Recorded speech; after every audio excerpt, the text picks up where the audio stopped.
পরিবর্তনের জন্য আগামী নির্বাচনে পীর সাহেব চরমায়ের মনোনীত আত্মা মার্কার প্রার্থী এদেশের যোগ্য এবং ধর্মীয় তরুণ নেতৃত্ব মুফতি মিজানুর রহমান কাসিমিকে আত্মা মার্কায় ভোট দিয়ে সংসদে পাঠানোর ব্যবস্থা করি।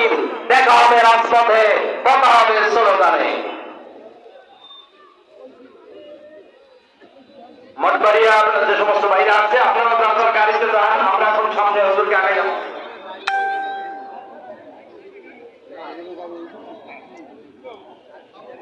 সংগ্রামী উপস্থিতি এই পর্যায়ে বক্তব্য নিয়ে আসছেন ইসলামী আন্দোলন বাংলাদেশ বরগুনা জেলা শাখার অ্যাসিস্ট্যান্ট সেক্রেটারি যুব নেতা, ইসলামী যুব আন্দোলন বাংলাদেশ বরগুনা জেলা শাখার সংগ্রামী সভাপতি মাওলানা রেজাউল করিম আকন।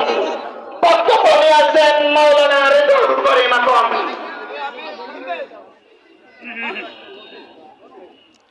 আলহামদুলিল্লাহ ওয়াহদাহু ওয়াসসালাতু ওয়াসসালামু আলা মান লা নবিয়্যা বা'দা।